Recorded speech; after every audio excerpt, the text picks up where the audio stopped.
I'm Jessie, and today we are going to talk about good books with bad tropes.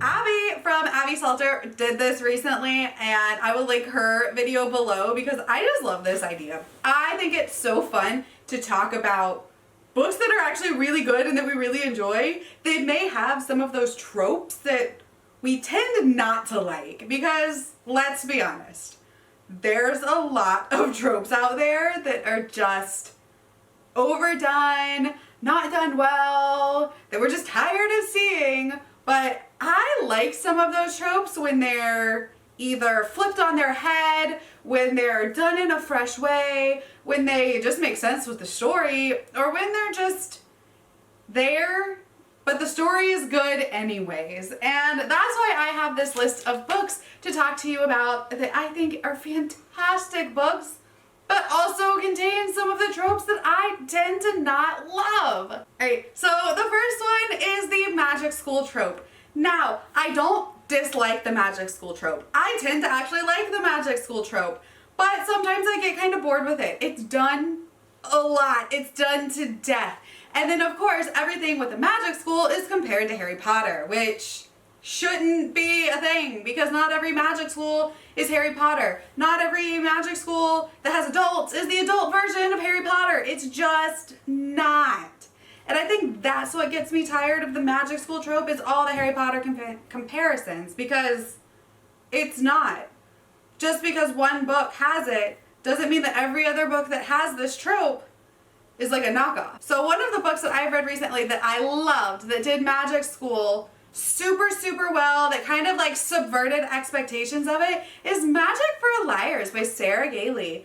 This is such a fantastic adult urban fantasy, and it is set in a magical school. But the magical school is not like the main focus of it. It is focused on a murder that takes place at this magical school. Our protagonist, who is a private investigator, is investigating, and her twin sister is actually a teacher at this magical school. So our protagonist, Sydney, does not have magic. Her sister has magic, and so there's family dynamics. But it is set in this magical school, and there is a chosen one, and there is like all this stuff that is kind of going on the side, and we're focused more on this like murder mystery with a little bit of magic thrown in. And I just really enjoyed this book. I have a full review for it that I will link for you guys if you want to check that out. The next one I want to talk about that is a trope that a lot of us don't love, and that is Insta Love. Because why do we have to fall in love with the first person that we meet? Why do we have to fall in love in 5 minutes? Like, it's not realistic for the most part, and I know a lot of us are sick of it, but one book that I really like that kind of has that Insta Love trope is the Air Awakened series by Elise Kova. I read this on Kindle Unlimited and read the entire 5-book series and loved it. And this could actually go for like a lot of different tropes, like, because there's a lot of like bad tropes, I guess, in this book, but I still love the book as a whole.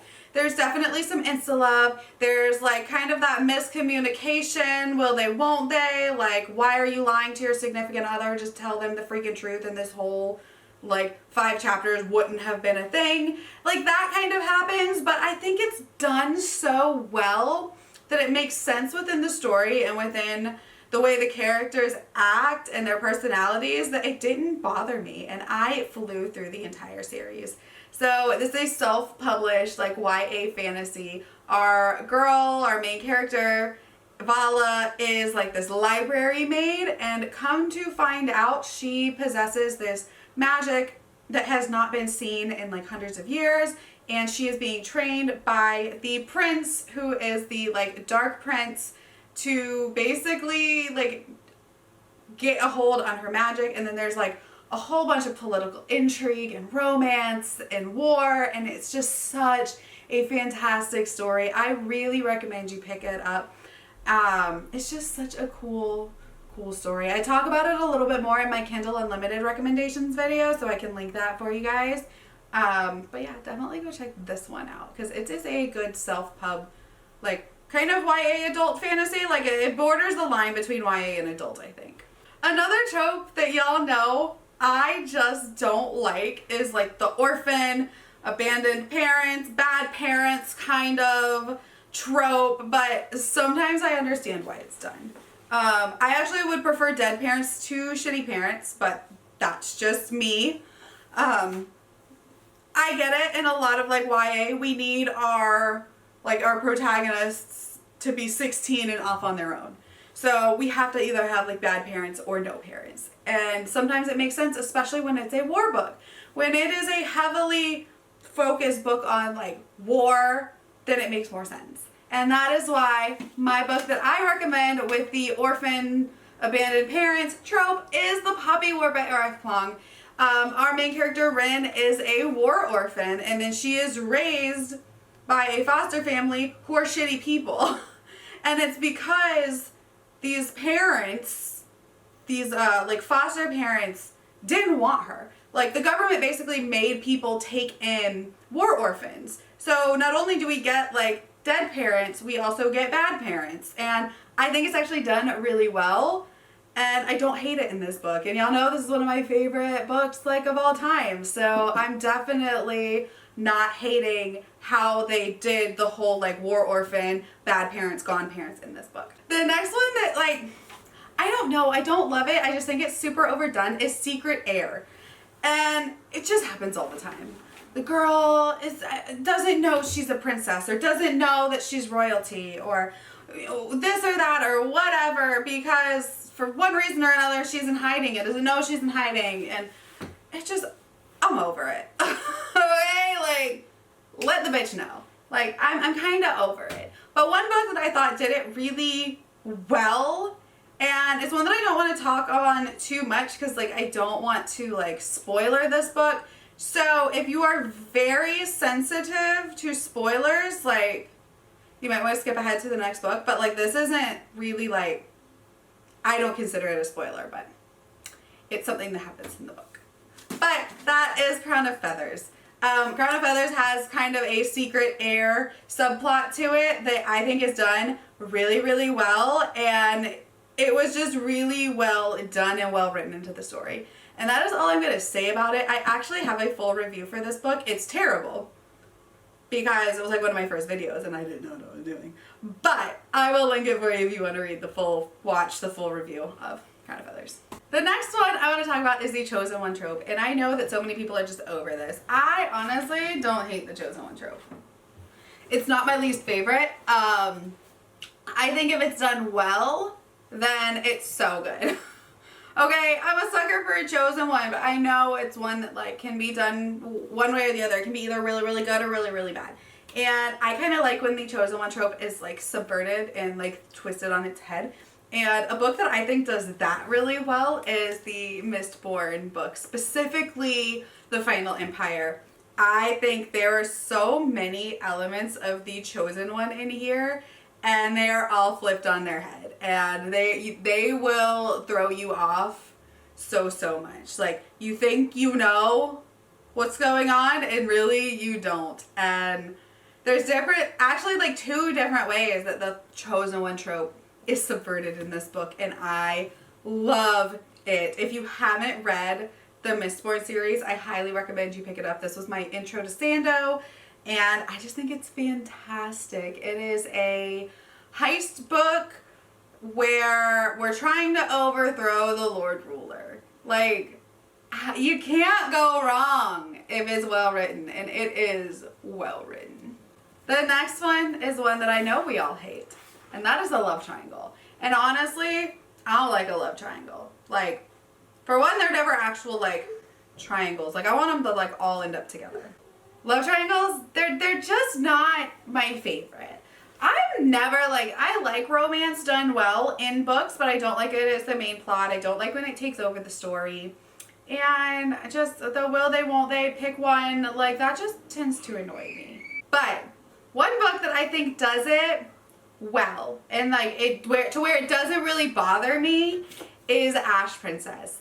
And this book is a YA fantasy. I really, really enjoyed this book. It's this girl, and she is the heir to a kingdom, but her mother is killed when these invaders come in, and they keep her as the last remaining person of the royal family, and they raise her basically from the time I think she was like 8 when her mother was killed. But basically she's like a figurehead. So if her people try to rebel, then they beat her publicly. Like, she gets punished anytime they try to rebel, to try to like keep them in line, because that's their princess.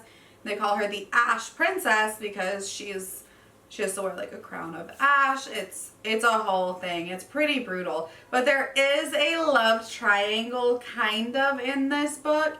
I haven't read the other ones to know kind of how it plays out, but it didn't bother me. I didn't think it was like a super heavy focus.